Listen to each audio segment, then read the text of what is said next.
महाभारत की गाथा। इसमें कई महान योद्धा हुए, पर एक दुश्मनी ऐसी थी जो मानो किस्मत और कर्तव्य के धागों से ही बुनी गई थी। जी हां, ये कहानी है कर्ण और अर्जुन की।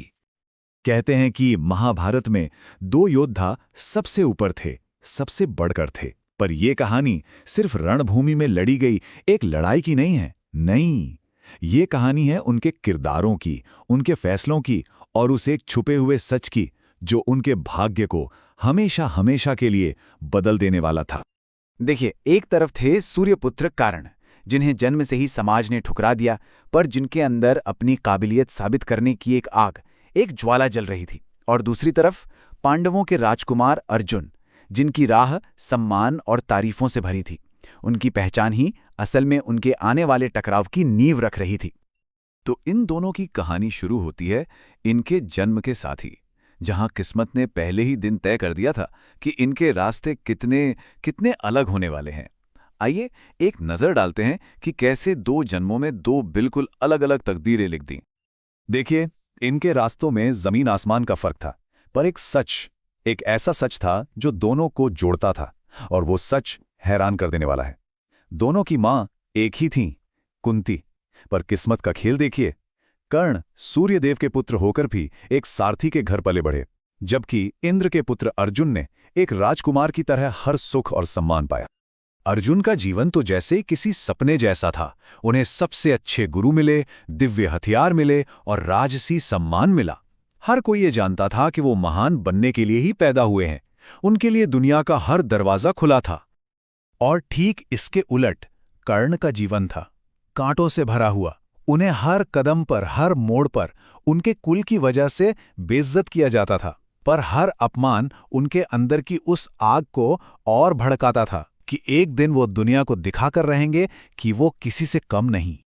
तो ये जो अलग अलग परवरिश थी, इसने उनके योद्धा बनने के सफर को कैसे तय किया? चलिए उनके रास्ते पर थोड़ा और आगे बढ़ते हैं। यहां भी वही जमीन आसमान का अंतर बिल्कुल साफ था।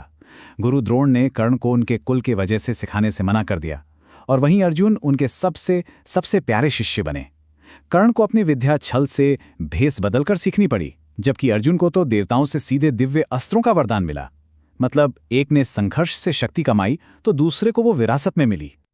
लेकिन कर्ण का ये जो अटूट निश्चय था ना, इसकी उन्हें एक बहुत ही भारी कीमत चुकानी पड़ी। उन्हें दो ऐसे श्राप मिले जिन्होंने अनजाने में ही उनकी हार की कहानी पहले ही लिख दी थी। पहला श्राप मिला उनके अपने ही गुरु परशुराम से। उन्होंने कहा, जिस ज्ञान पर तुम्हें सबसे ज्यादा घमंड है, वही ज्ञान तुम्हें उस वक्त धोखा देगा जब तुम्हें उसकी सबसे ज्यादा जरूरत होगी। और दूसरा श्राप एक निर्दोष ब्राह्मण से, जिनकी गाय अनजाने में कर्ण के हाथों मारी गई थी।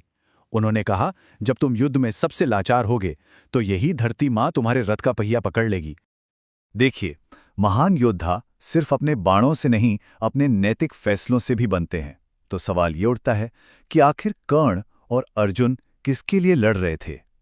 यहीं पर आकर उनकी वफादारी का सबसे बड़ा टकराव होता है।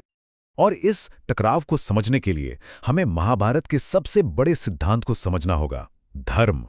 ये सिर्फ कोई मजहब नहीं है, नहीं, ये है सही आचरण, कर्तव्य और न्याय का वो रास्ता जिस पर चलना हर नायक का सबसे बड़ा लक्ष्य होता है। और बस यहीं पर आकर इन दोनों योद्धाओं के रास्ते हमेशा के लिए अलग हो गए। अर्जुन ने धर्म के लिए युद्ध लड़ा, न्याय और सच्चाई के लिए, और उनके सारथी स्वयं भगवान कृष्ण थे। दूसरी ओर कर्ण की वफादारी वो व्यक्तिगत थी। वो दुर्योधन के उस एहसान के कर्ज से बंधे थे जिसने उन्हें तब सम्मान दिया था जब पूरी दुनिया ने उन्हें ठुकराया था। कर्ण के लिए उनका वचन धर्म से भी कहीं ज्यादा बड़ा था।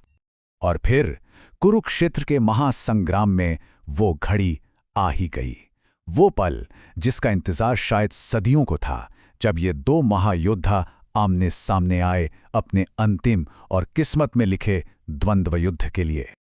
युद्ध का 17वां दिन, आसमान तीरों की गड़गड़ाहट से गूंज उठा। दोनों बराबर थे, कोई किसी से कम नहीं। तभी कर्ण ने अपना नागास्त्र चलाया, एक ऐसा बाण जो अर्जुन का अंत कर देता। पर कृष्ण ने ठीक उसी वक्त रथ को जमीन में धंसाकर अर्जुन को बचा लिया। और फिर कर्ण के श्राप सच होने लगे, एक एक करके। पहले उन्हें अपने दिव्य अस्त्र चलाने का मंत्र याद नहीं रहा, फिर ठीक उसी पल उनके रथ का पहिया जमीन में धंस गया, और जब वो निहत्थे थे, लाचार थे, कृष्ण ने अर्जुन को आदेश दिया, अपना अंतिम बाण चलाओ अर्जुन।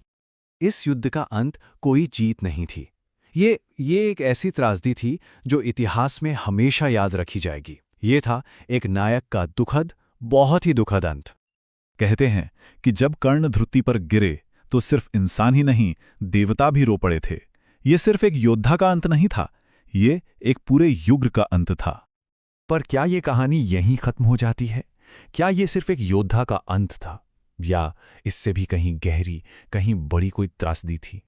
और उसी पल कुंती ने उस राज से पर्दा उठाया जिसे उन्होंने अपनी पूरी जिंदगी अपने दिल में दफन करके रखा था। कर्ण उनका पहला बेटा था, वो पांडवों के सबसे बड़े भाई थे, और इस एक सच ने सब कुछ बदल दिया। ये दुश्मनी अब भाई के हाथों भाई की हत्या की एक दर्दनाक, एक दिल दहला देने वाली कहानी बन चुकी थी।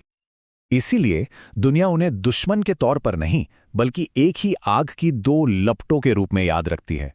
एक जो धर्म के रास्ते पर चला, और दूसरा जो अपने वचन के रास्ते पर। उनकी कहानी ये सवाल नहीं पूछती कि कौन ज्यादा शक्तिशाली था, बल्कि ये सवाल पूछती है कि क्या सही है, समाज का न्याय या एक व्यक्तिगत वचन? और इसका जवाब शायद आज भी हम सभी को अपने अपने भीतर खोजना पड़ता है।